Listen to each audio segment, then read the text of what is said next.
एकादश की कक्षा में अध्याय 8 के अंतिम चैप्टर या ये बोले अंतिम कालखंड में हम देखेंगे संचयी आवृत्ति वक्र। वस्तुतः संचयी आवृत्ति वक्र को समझने के लिए हमें उदाहरण नंबर 17 को ध्यान देना होगा। उदाहरण नंबर 17 की तालिका को ध्यान दें। यहाँ पे जब हम वर्ग के ऊपरी सीमाओं को x अक्ष पर और निम्न सीमा को संचयी आवृत्ति को y अक्ष पर निर्मित करते हैं तो ऐसे स्थिति में हमें संचयी आवृत्ति वक्र प्राप्त होता है, जिसे हम ओजाई वक्र के नाम से भी जानते हैं। मूलतः ओजाई वक्र दो प्रकार के होते हैं। एक जो x अक्ष पर ऊपरी सीमाओं को बढ़ती हुई संचयी आवृत्ति के आधार पर प्रकट करता है और दूसरा निचली सीमाओं को घटती हुई संचयी आवृत्ति के आधार पर प्रकट करता है। तो सबसे पहले हम यहाँ पर देखेंगे कि ऊपरी सीमाओं को बढ़ती हुई संचयी आवृत्ति के आधार पर कैसे प्रकट करते हैं। इसके लिए जैसे हमने यहाँ पे लिया उदाहरण नंबर 17, तो सबसे पहले उदाहरण नंबर 17 के प्राप्तांकों से कम के आधार पर प्राप्त करें। जैसे 5 से कम पे छात्रों की संख्या 4 थी, अंतिम देखिए 10 से कम छात्रों की संख्या 10, 15 से कम छात्रों की संख्या तो ये 20 हो जाती है, 20 से कम छात्रों की संख्या 30, यहाँ पे देखिए 25 से कम छात्रों की संख्या 55, 30 से कम छात्रों की संख्या 77। आगे ऐसे देखते जाए 35 से 30 से कम 35 से कम की छात्रों की संख्या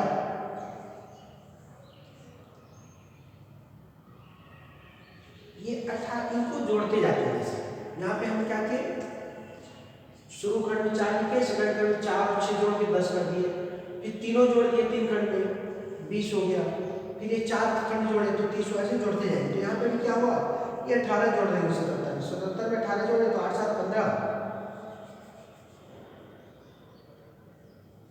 5 8 1 9 95 हो गया। और यहाँ पे देखिए अंतिम 40 से कम छात्रों की संख्या कितनी हुई तो 100।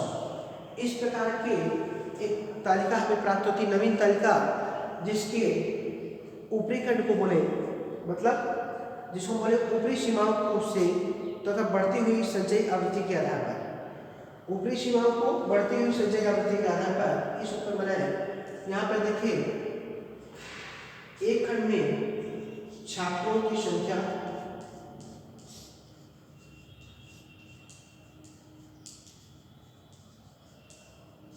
दूसरे खंड में प्राप्तांक,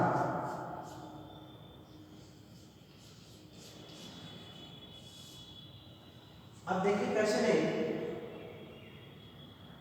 पहले भी जैसे देखिए 5 से कम, तो 5 से कम कितने प्राप्तांक छात्रों की संख्या 4, तो 5 से कम 4 छात्रों के लिए अपने को इस रूप में लेना पड़ेगा, ये एक बिंदु ले लेते हैं।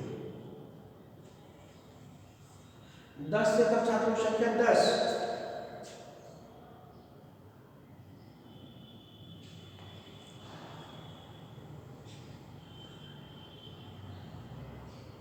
आगे देखें जैसे इसको 15 से कम छात्रों की संख्या, तो यहाँ पे आप ध्यान दें 15 से कम छात्रों की संख्या 20 बता रहा है, तो 15 से कम छात्रों की संख्या 20, 20 से कम, तो 20 से कम का 30, 30 से कम या 20 से 25 से कम बोले तो 55,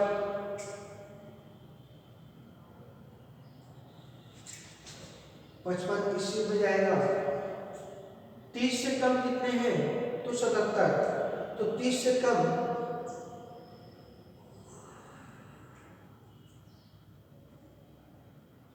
बस में थोड़ा सा ऊपर बढ़ेगा इस रास्ते। 30 से कम 77, तो 30 तो यहाँ है, 77 को जाने के लिए हमको सीधा इसके देखें तो इस बिंदु पे 35 से कम 95, तो 35 से कम 95 इस शेप में जाए 90 95 यहाँ पे प्राप्त होगा, और 40 से कम में 100, तो 40 से कम में थोड़ी सी ऊपर चली जाएगी। इस रूप में हमें एक बिंदु प्राप्त हुई जिसको मिलाएं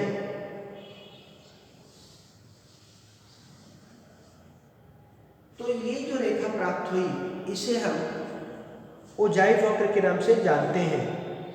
ये उजाई वक्र मुख्यतः दो प्रकार से बनाए जाते हैं, एक प्राप्तांक से कम के आधार पर और एक प्राप्तांक से अधिक के आधार पर। यहाँ पे हम पहली स्थिति को देखें, प्राप्तांक से कम के आधार पर जो उजाई वक्र बनता है जिसे हम ऊपरी सीमाओं का वक्र या बढ़ती हुई संचयी आवृत्ति के वक्र के आधार पर कहते हैं, इस रूप में प्राप्त होता है। दूसरा, घटती हुई संचयी आवृत्ति के आधार पर हम लोग वक्र प्राप्त करेंगे। यहाँ पर देखिए संचयी आवृत्ति लगातार बढ़ते जा रही है, बढ़ती हुई संचयी आवृत्ति के आधार पर जो वक्र प्राप्त हुआ इसे हम उजाई वक्र कहते हैं, जिसका स्वरूप इस रूप में प्राप्त हुआ। इसी प्रश्न को हम लोग घटती हुई संचयी आवृत्ति के आधार पर भी प्राप्त करके दूसरा वक्र प्राप्त करेंगे। ये ऊपर की ओर एक शक्ति को जब झुका होता है, दूसरा आगे देखते हैं।